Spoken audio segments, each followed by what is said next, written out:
Hello, my sacred ones. I'm Savina Leo, and this is the Sacred Sutra Podcast, where I break down spiritual concepts so you can understand and integrate them into your everyday life. It's season 2, and I'm so excited. I have so many great things in store for you guys, and I wanted to kick off episode 1 with cleansing. We talk about energy a lot and feeling negative energy, so it's important to continuously check in with our energy and then cleanse our energy. People, places, and things have vibrations to them. So when we talk about cleansing, we're actually talking about the energetical act of clearing out negative or old or any leftover energy in someone or something, while bringing in positive or new energy to that thing.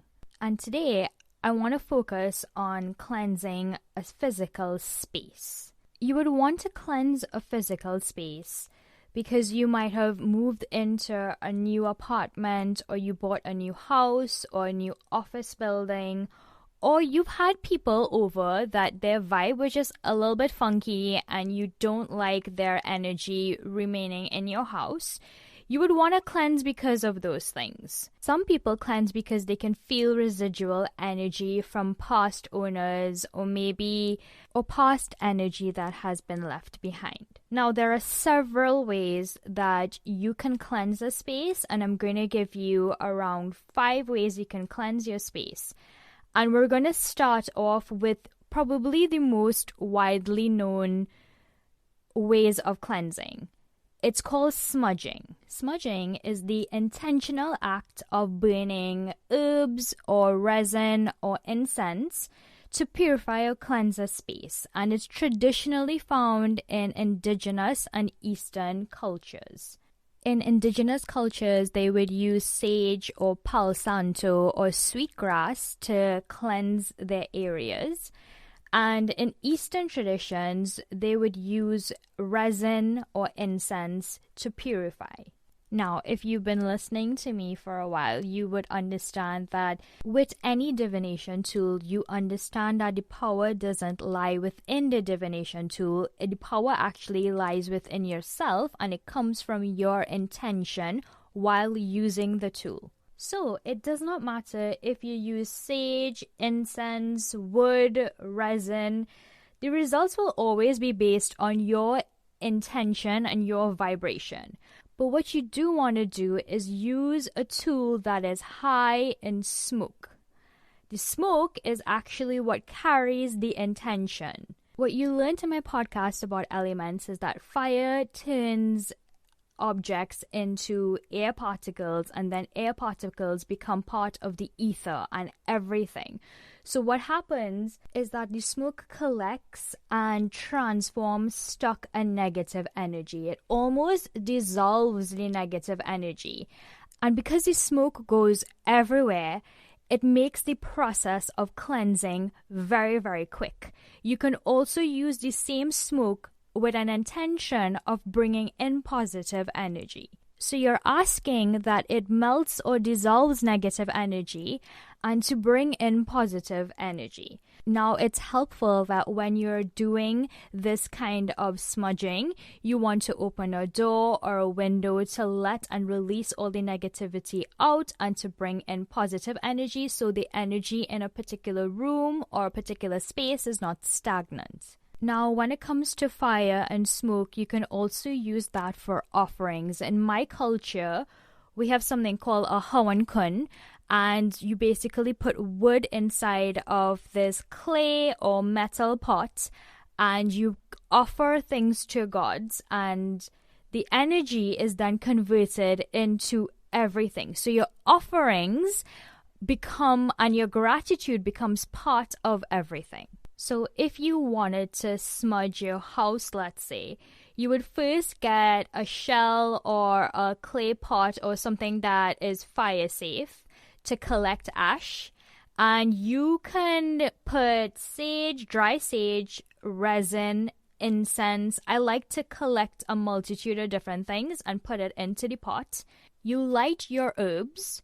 You open a window or a door, And you start from the top of your house. If you're in a 2-story house, you start at the top of your house and then you work your way down clockwise. You repeat your intention within your head several times. I would like to release all the negative energy and bring in more positivity into my space. And then if there is anything left over, I do like to burn it at the front of my house.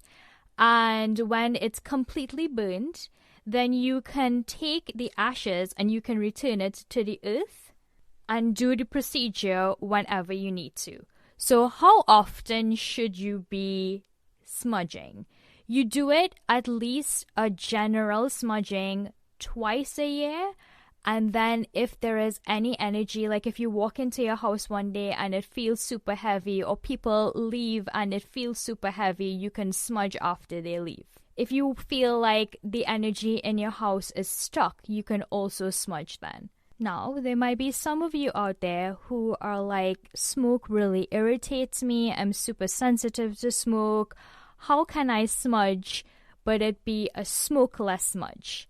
There is an answer to your prayers. What you can do is you can take some sort of blessed water, whether you've blessed it or someone else has. You can also take moon water, which is basically leaving water out in a full moon so it can absorb the full moon rays. And you can take essential oils and you can mix essential oils within this water to make it into a spray. The spray will give you the same results.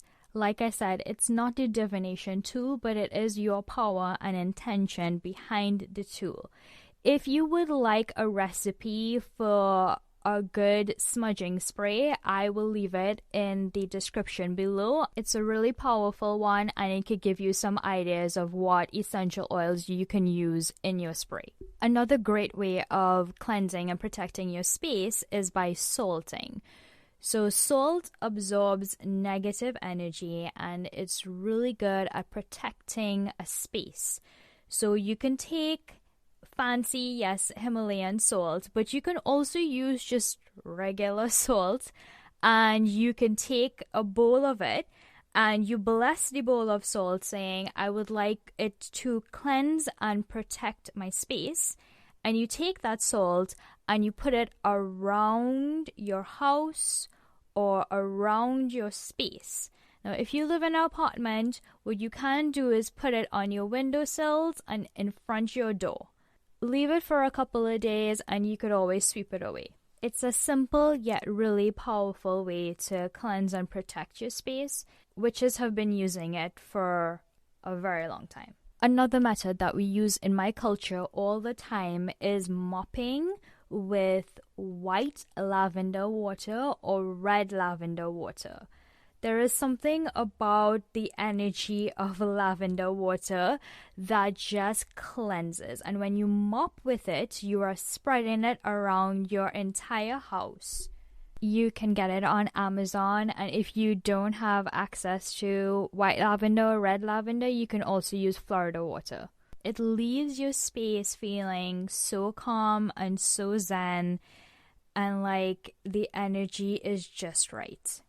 Using sound frequency or music or a sound bowl is also excellent for shifting the vibration in a space.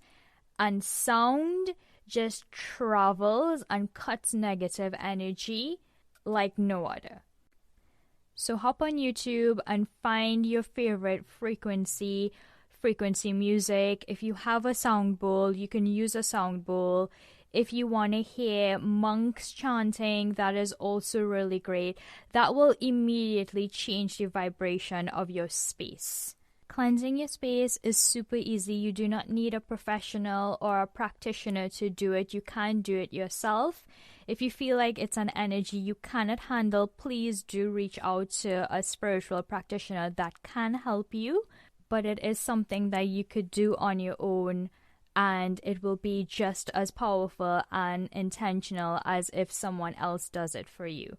It's your space and you have full control over it. I hope this episode helped you get a little clearer on how to cleanse your own space. And if you love my content, feel free to support me by leaving a review and sharing my podcast with someone you feel it can help. If you want to connect with me, you can find me on Instagram at I am Savina Leo. If you feel called to work with me, I would love to work with you one-on-one. You can check the link in the description. And don't forget to get my free smudging spray recipe in the link below. Until next time, guys.